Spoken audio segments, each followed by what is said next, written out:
Rudolph the red-nosed reindeer had a very shiny nose, and if you ever saw him, you would even say it glows. All of the other reindeer used to laugh and call him names. They never let poor Rudolph join in any reindeer games. That's cute. It's funny. Yeah. Hey y'all, it's Ashley at Bookish Realm, and I am back with another video with some I guess these are supposed to be reindeer. I don't know what they are. I just found them at Dollar Tree and I thought they were cute. It's like, oh, these would be fun to use for filming. So today I'm going to be talking about, as the title says, the top, or not the top, because it's definitely not the top, but these are the big books that I read in 2018. I believe I did this maybe in 2016. I did it in 2016. Pretty sure I did it in 2016. And I talked about all the books that I read that have over 500 pages. So today I'm going to do the same thing. I'm going to talk about all the books that I read in 2018 that were 500 pages or more. Some of them I do own, some of them I do not own. And honestly, I think they're pretty much all children's and YA. Like, those are the books that I read that had 500 plus more pages.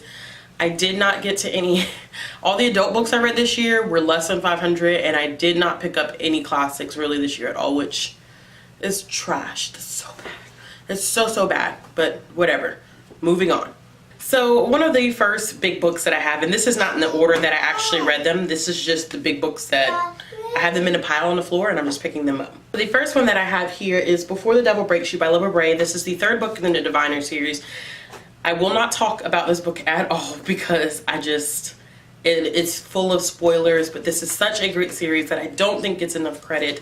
It's paranormal, it's historical fiction, it takes place during the 1920s, but it's about these group of individuals that have gifts. And I'm gonna leave it at that because I don't even want to say what their gifts are because it's a spoiler. But if you want to know more about these books, I do have a non-spoiler review of at least the first two books recorded already, and I will leave the link down in the description box. I enjoyed this book. A lot of what she said in the afterword was really important because this was around the time this book came out, was close to election or right after the election, something along those lines. Maybe like a year after the election, this is when this book came out. And Libba Bray definitely incorporated some of those feelings and thoughts into this book, and I really appreciate it, and she talked about it a lot in her afterward. The next book that I have here is Children of Blood and Bone by Tomi Adeyemi, and this is one of my favorite books of 2018. It is such a powerful fantasy with a lot of powerful themes, social commentary. I've really enjoyed it. This is one book that I'm trying to read before the end of 2018 again. I read it in July during Tome Topple, but I really need to read it again because it's just so good. I don't know, I'm reading something right now for the 'Tis the Season-a-thon, and I think after this week for 'Tis the Season-a-thon, I'm probably going to end up picking this one back up to reread it and actually really tab it. Now this year I decided to listen to the Harry Potter series on audio. I made it all the way through book 5. It's kind of a long wait in my library for book number 6. I probably won't get it till next year. So of course I'm including 2 of those books on my big books that I read in 2018. The first is Harry Potter and the Goblet of Fire. There's no need for me to say much about it because pretty much everybody is familiar with Harry Potter and the Goblet of Fire, or the Harry Potter series in general. But I did reread it, really enjoyed it. Goblet of Fire is probably my favorite book in the entire series.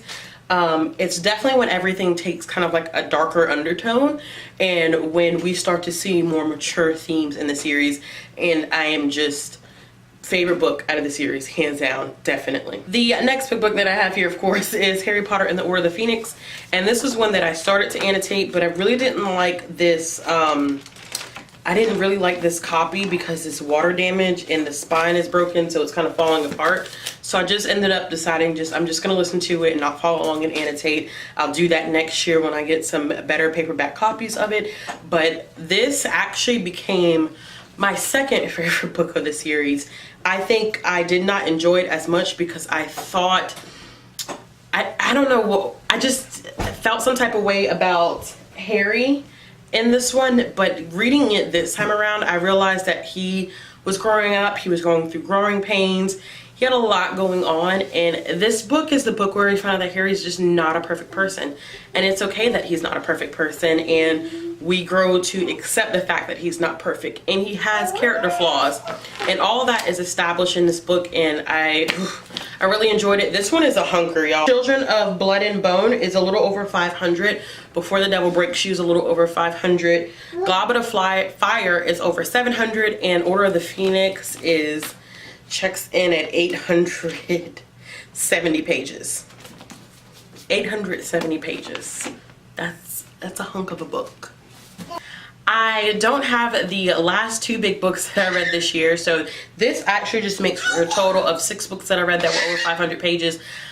I think a year or two ago I actually ended up reading more that were over 500. I think it was actually 10 that I ended up reading that were over 500, so I need to step my game up next year.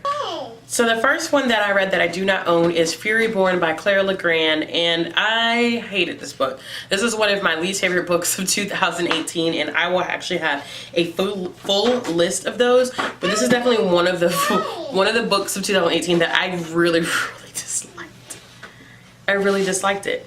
But I'm almost tempted to like read the second book to see if it gets better, but I just had a really bad I had a huge problem with the rep in that book, and I don't even want to say what the rep is just in case you haven't read the book, and I don't want to spoil it, but I had a huge problem, a huge problem with the rep, so that knocked it down a whole star. It would have been 3 stars if not for the rep issue.